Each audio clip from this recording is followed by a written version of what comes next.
श्री शिवाय नमस्तुभ्यम हर हर महादेव।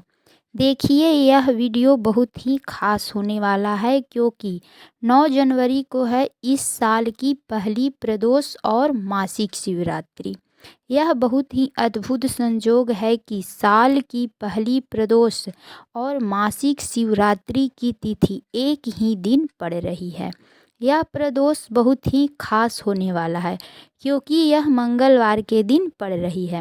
मंगलवार के दिन प्रदोष की तिथि पड़ने के कारण यह भौम प्रदोष कहलाएगा। और गुरुजी ने कहा है कि आपको इस दिन एक टुकड़ा गुड़ शिवलिंग पर समर्पित कर देने हैं या बेलपत्र समर्पित कर देना है और आपके जीवन में जो भी संकट कष्ट परेशानियां चल रही है वो सब समाप्त हो जाएंगे, या आपके शरीर में कोई रोग है कोई बीमारी है वो भी समाप्त हो जाएगी। अगर आपके जीवन में दुर्भाग्य बहुत ज़्यादा है, शादी विवाह में रुकावट आ रही है, धन प्राप्त हो ही नहीं पा रहा है, एक एक रुपये के लिए परेशान है, तो ये सारी समस्या समाप्त होकर आपको धन वैभव संपदा और माता लक्ष्मी की कृपा प्राप्त होना प्रारंभ हो जाएगी। तो चलिए जानते हैं इस विशेष उपाय के बारे में। लेकिन इससे पहले आप सभी से प्रार्थना है कि अगर आपने अभी तक चैनल को सब्सक्राइब नहीं किया है तो कृपया चैनल को सब्सक्राइब कर लें और साथ ही बेल आइकन को प्रेस कर लें। और अगर आपको जानकारी पसंद आए तो एक लाइक ज़रूर कर दीजिएगा और कमेंट में श्री शिवाय नमस्तुभ्यम हर हर महादेव लिखना मत भूलिएगा। देखिए इस वीडियो में हम लोग गुरु जी के द्वारा बताए गए 2-3 बहुत ही खास उपायों के बारे में जानेंगे। ये उपाय अगर आप इस साल की पहली प्रदोष मासिक शिवरात्रि के दिन कर लेते हैं तो आपके जीवन की सारी समस्या समाप्त होकर आपको सुख समृद्धि की प्राप्ति होगी। गुरु जी ने अपनी कथा में कहा है कि जो भी व्यक्ति इस प्रदोष के दिन एक टुकड़ा गुड़ और समी पत्र वाला ये विशेष उपाय मासिक शिवरात्रि या प्रदोष के दिन कर लेता है तो उसके जीवन की ऐसी कोई समस्या नहीं जो महादेव की कृपा से समाप्त न की जा सके। तो चलिए जानते हैं गुरु जी के द्वारा बताए गए सबसे पहला खास उपाय के बारे में। इस उपाय के लिए आपको लेना है सबसे पहले तांबे के लोटे में अपने घर का शुद्ध जल, और आपको लेना है 5 बेलपत्र। बेलपत्र कहीं से भी कटा फटा नहीं होना चाहिए, बहुत ही सुंदर और प्यारा सा बेलपत्र लेना है। गुरुजी कहते हैं कि अगर आपके पास बेलपत्र नहीं है तो आप महादेव पर चढ़ा हुआ बेलपत्र को जल से धोकर शुद्ध करके इसका उपयोग भी कर सकते हैं। और आपको लेना है एक समी पत्र, एक टुकड़ा गुड़ और थोड़ी सी मात्रा में मूंग। मूंग के दाने आप 2, 5, 11 ले सकते हैं। अब आप प्रदोष काल में इन सभी सामग्रियों को लेकर चले जाना है किसी भी महादेव के मंदिर में। शिवालय पहुंचकर आपको शिवलिंग के समीप उत्तर दिशा के तरफ मुख करके बैठ जाना है। अगर मंदिर में बहुत ज़्यादा भीड़ है तो आप किसी भी दिशा में बैठकर पूजा कर सकते हैं। सिर्फ जलाधारी के सामने बैठकर आपको पूजा नहीं करनी चाहिए। कोशिश करिएगा कि उत्तर दिशा के तरफ मुख करके ही पूजा करें। देखिए आपको क्या करना है। जो आप 5 बेलपत्र, एक समीपत्र, एक टुकड़ा गुड़ और हरे मूंग के दाने लेकर आए हैं, इन सभी सामग्रियों को आपको लोटे वाले जल में डाल लेना है।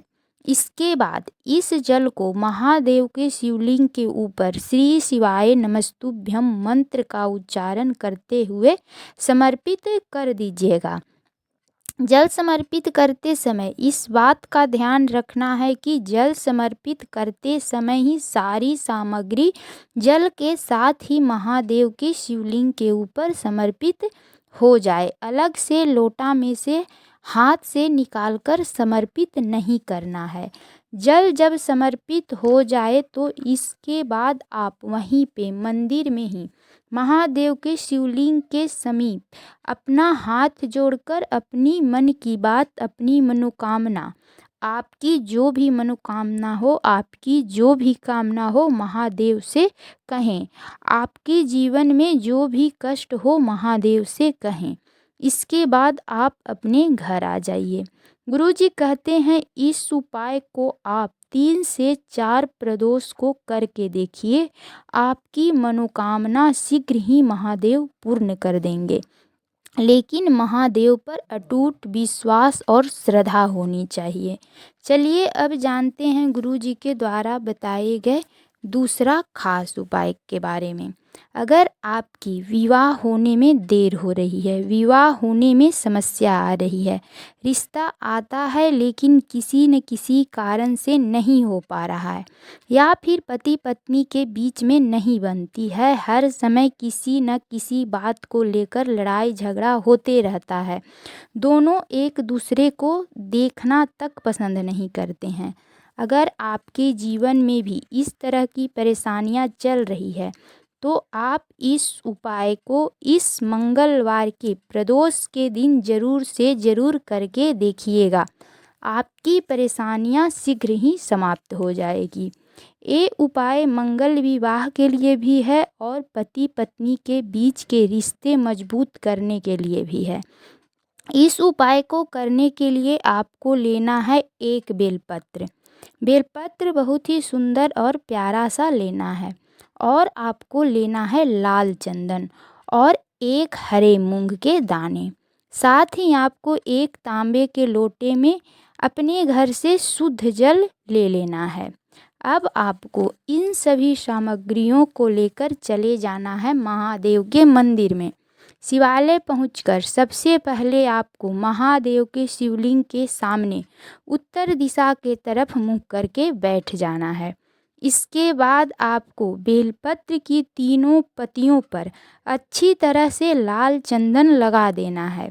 बेलपत्र पर लाल चंदन लगाने के बाद बेलपत्र की बीच वाली पत्ती पर एक मूंग का दाना रखकर अपनी विवाह की कामना करते हुए माता अशोक सुंदरी वाले स्थान पर समर्पित कर देना है।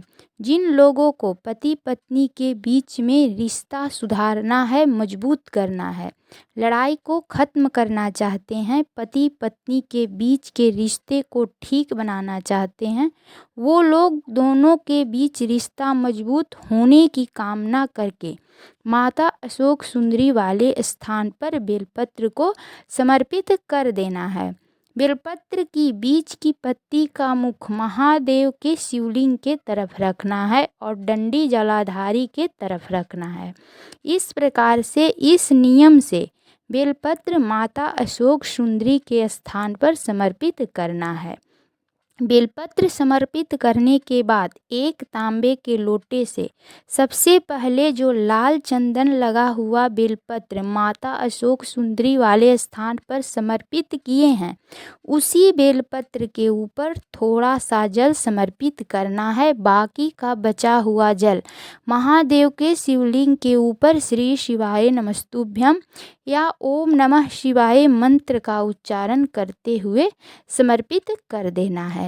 जल जलाधारी के तरफ बहता हुआ जाएगा। इसी समय आपको अपना सीधा हाथ से जलाधारी के जल को लेकर अपने माथे पर, दोनों आँखों और कंठ पर लगा लेना है। इसके बाद आप अपने घर आ जाइए। गुरुजी कहते हैं जो व्यक्ति इस उपाय को मंगलवार की प्रदोष के दिन कर लेता है उसकी मंगल विवाह शीघ्र ही हो जाएगी। पति पत्नी के बीच के रिश्ते मजबूत होंगे, दोनों के बीच में लड़ाई झगड़ा कभी नहीं होगा। चलिए अब जानते हैं गुरुजी के द्वारा बताए गए तीसरा खास उपाय के बारे में। ये उपाय उन लोगों को करना है जिनके जीवन में बहुत ज़्यादा आर्थिक समस्याएं चल रही है, घर में बहुत ज़्यादा अशांति का माहौल बना हुआ है, आपस में लड़ाई झगड़ा का माहौल बना रहता है। सुख समृद्धि की प्राप्ति करने के लिए इस उपाय को जरूर करना चाहिए। इस उपाय के लिए आपको लेना है एक काली मिर्च और 7 काली तिल के दाने और इसी के साथ आपको लेना है एक तांबे के लोटे में अपने घर का शुद्ध जल। अब आपको इन सभी सामग्रियों को लेकर चले जाना है महादेव के मंदिर में। शिवालय पहुंचकर शिवलिंग के समीप हमेशा की तरह उत्तर दिशा के तरफ मुख करके बैठ जाइएगा। इसके बाद सबसे पहले एक लोटा जल को महादेव की शिवलिंग के ऊपर धीरे धीरे समर्पित कर दीजिएगा और जल समर्पित करते समय लगातार श्री शिवाय नमस्तुभ्यम मंत्र का उच्चारण करते रहिएगा। इसके बाद आप अपनी सीधे हाथ में एक काली मिर्च और 7 काली तिल को रख लीजिएगा और अपना नाम और गोत्र को बोलकर अपनी कामना, आपकी जो भी कामना हो, धन संबंधी हो, व्यापार संबंधी हो, लड़ाई झगड़ा क्लेश को समाप्त करने के संबंध में हो, जो भी आपकी कामना हो, जो भी आपकी मनोकामना हो, उस कामना को बोलकर अपनी मन की इच्छा जो भी हो उस इच्छा को बोलिए। फिर इसके बाद आप एक काली मिर्च और 7 काली तिल को महादेव के शिवलिंग के ऊपर श्री शिवाय नमस्तुभ्यम मंत्र का उच्चारण करते हुए समर्पित कर दीजिएगा। फिर वहीं शिवलिंग के पास ही बैठकर महादेव से प्रार्थना कर लीजिएगा। जो धन प्राप्त नहीं हो पा रहा है, आपका जो भी कार्य नहीं हो पा रहा है, इन सभी समस्याओं को समाप्त करने के लिए आप महादेव से प्रार्थना कर लीजिएगा। फिर वापस आप अपने घर आ जाइएगा। गुरु जी ने कहा है कि अगर आप इस दिन पूरे भक्ति और श्रद्धा भाव से इस उपाय को करिएगा तो महादेव आपकी मनोकामना बहुत जल्द ही परिपूर्ण कर देंगे। तो ये थी गुरु जी के द्वारा बताए गए बहुत ही खास उपाय। अगर आपको उपाय समझने में कोई समस्या है तो कमेंट में पूछ लीजिएगा, गलती नहीं करिएगा। अगर आपको जानकारी पसंद आई हो तो एक लाइक कर दीजिएगा और चैनल को सब्सक्राइब कर लें। मिलती हूँ फिर एक नई जानकारी के साथ। श्री शिवाय नमस्तुभ्यम। हर हर महादेव।